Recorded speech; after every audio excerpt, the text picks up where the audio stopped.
Hello சொல்றா. டேய் என்னடா காலேஜ் வரலையாடா? இல்லடா வரல. டேய் என்னடா வரலன்னா ஒன்னே சொல்ல மாட்டியாடா? சரி நான் வீட்டுக்கு வரேன். ஓகேவா.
நான் காலேஜ் போல.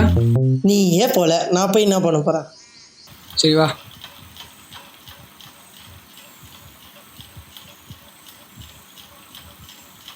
டீ எத்தனை குடிக்கிறியா? அதெல்லாம் வேணாம்டா. ம். நீ ஏன் காலேஜுக்கே வர மாட்ற? இன்ட்ரெஸ்ட் இல்லைடா. நாங்கள் வந்து என்ன பண்ண போகிறேன்? சரி அப்புறம் உனக்கு என்னதான் இன்ட்ரெஸ்ட்டு? அதெல்லாம் ஒன்று சொன்னால் புரியாதுடா. சரி நேற்று ஏதோ முக்கியமான விஷயம் சொல்லணும்னு சொன்னி, என்னது? ஆமாடா, நானே ஒன்று சொல்லணும் இருந்தேன். இது ஃபுட் டெலிவரி போயிருந்தல, அங்கே ஒரு ஆக்சிடென்ட். ஆக்சிடெண்ட்டா? யாருக்கு? எனக்கு தான்டா. அப்படி ஒன்றும் ஆன மாதிரியே தெரியலையே. எனக்கு ஒன்றும் இல்லைடா, ஆனால் ஆப்போசிட் வந்ததா செம்மடி. ஆனால் மனுஷன் நல்ல மனுஷன்டா. அவன் நடந்தோ கோவப்படாமல் அம்பளா பேசி நான் பார்த்து போயிட்டு சொன்னாருடா. அந்த இடத்துல நான் வந்துக்கணும். மினிமம் ஒரு 10,000 ரூபாய் மேலே வாங்காம விட்டுருக்க மாட்டேன் உன்னை. அதெல்லாம் ஒன்றுமே ஃப்ராடு பர்சன் பண்ணுற வேலைடா.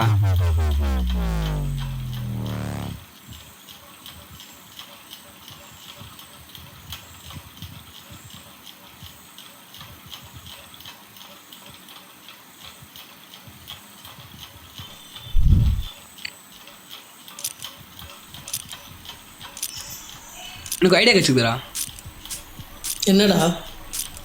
நேற்று வந்து இன்சிடென்ட் வச்சு ஒரு ஷார்ட் ஃபிலிம் எடுக்கலாம் பார்க்குறேன். ஷார்ட் ஃபிலிமா? ஆமாடா, ஐடியா சொல்கிறேன் கேள. டே நிப்பாட்றா. ஏன்டா?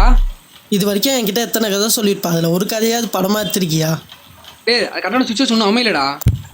அதெல்லாம் எனக்கு தெரியாதுடா. இந்த கதையை நீ முதல்ல ஒரு படமாக எடு, அதுக்கப்புறம் என்கிட்ட வந்து சொல்லு, அதுக்கப்புறம் நான் ஒன்று நம்புகிறேன். இப்போ நான் கிளம்புறேன். இந்நேரத்துக்கு நம்ம காலேஜ்லேருந்து வீட்டுக்கு மெசேஜ் போயிருக்கோம், உங்கள் பையன் இன்னைக்கு காலேஜ் வரல சொல்லிட்டு. இதுக்கு மேலே நான் இங்கே உட்காந்துருந்தேனா எங்கள் வீட்டில் பையனை காணோம் சொல்லி போலீஸ் ஸ்டேஷனில் கம்ப்ளைண்ட் பண்ணுறோம். டேய் இருடா, ஐடியா வச்சு கேட்டுப்படா.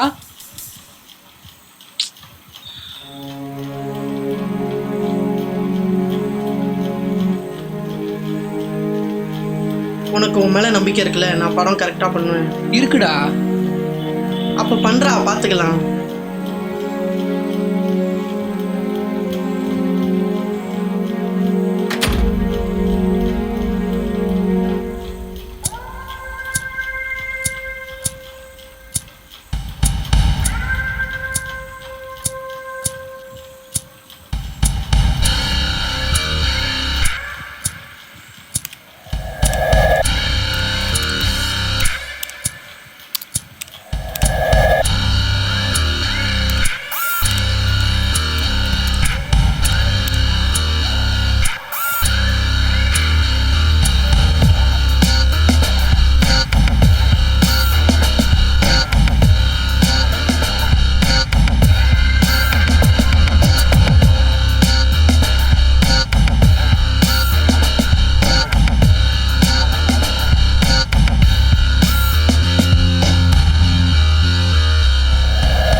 ஹலோ. ஜொமேட்டோங்களா? ஆமாம் மேடம். சார் நான் ஃபுட்டு ஆர்டர் பண்ணி 1 ஹவருக்கு மேலே ஆகுது. இங்கே ரெஸ்டாரண்ட்டில் கொஞ்சம் லேட் பண்ணிட்டாங்க, அதனால தான். சார் நானும் ஃபுட்டுக்கு பே பண்ணி தான் சார் வாங்குறேன். ஏசியில் ஒன்றும் வாங்கலை. ஒரு 10 மினிட்ஸ்லாம் வந்துடும் மேடம். இப்படி தான் சார் நான் 1 ஹவராக வெயிட் பண்ணி நிற்கிறேன். இங்கே வந்தா மாதிரியே தெரியல. சீக்கிரம் வந்து தொடங்க. Okay madam.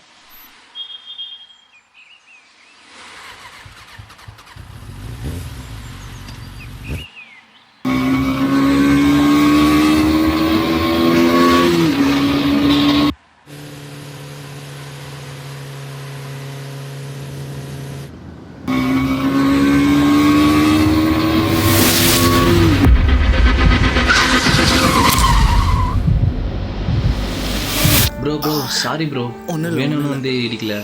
நீங்கள் முதல்ல உட்காருங்க.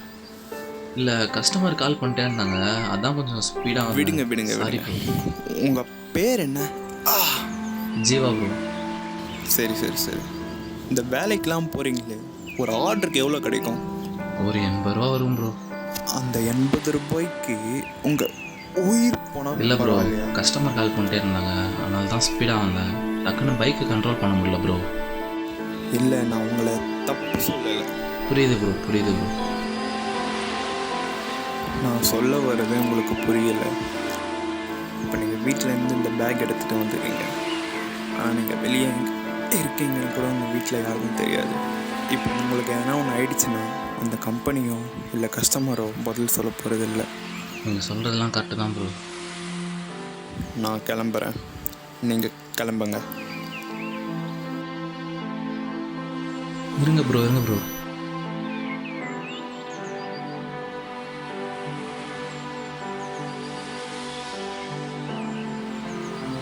இதெல்லாம் நான் ஏன் உங்ககிட்ட சொல்கிறேன்னா, எனக்கும் உங்களை போல் ஒரு தம்பி இருந்தான். அவனும் இதே வேலை தான் செஞ்சுட்டு இருந்தான். நடுவில் ஒரு சின்ன ஆக்சிடெண்ட்டில் இறந்து போயிட்டான். அதனால தான் நானும் உங்களுக்கு சொல்கிறேன், எங்கே போனாலும் பார்த்து பொறுமையாக போய் பொறுமையாக வாங்க.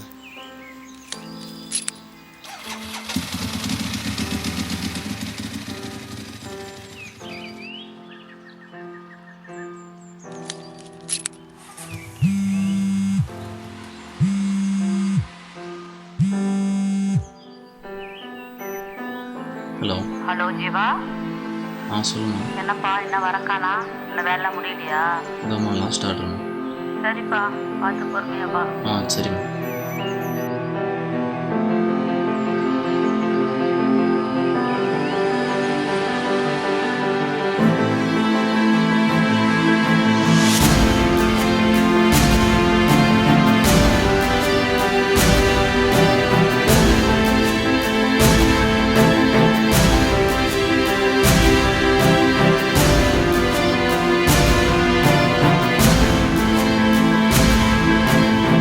டெலிவரி ஜாப்ஸ் நம்ம ஊரில் பெரும்பாலும் இந்த வேலையை செய்கிறவங்க காலேஜ் படிச்சுக்கிட்டு பார்ட் டைமாக ஒர்க் பண்ணுற பசங்களும், காலேஜ் முடிச்சுட்டு வேலை கிடைக்காம இதில் வந்து ஒர்க் பண்ணுற பசங்க தான் இங்கே அதிகமாக இருக்காங்க.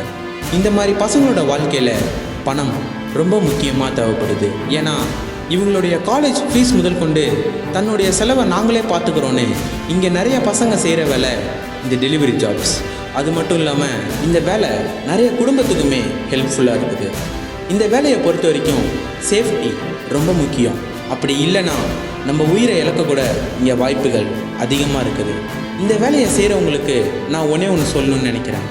நம்ம வாழ்க்கையில் பணம் எந்த அளவுக்கு முக்கியமாக இருக்குதோ அதே அளவுக்கு நம்ம உயிர் எந்த அளவுக்கு முக்கியம்னு உங்கள் எல்லாருக்கும் தெரியும்னு நான் நம்புகிறேன்.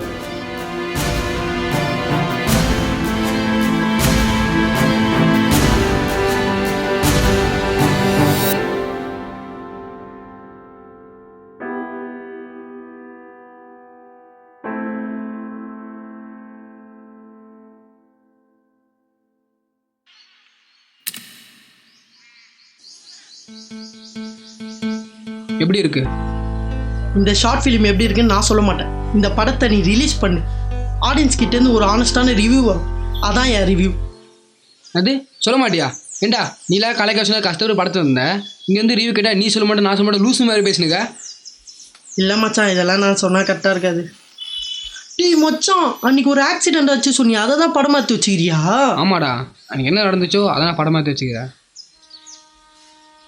ஐயோ சரி மச்சான், டைம் வேறு ஆகுது, நான் கிளம்புறேன். இவன் ஒருத்தன் ஆனால் கிளம்பிடுவான்.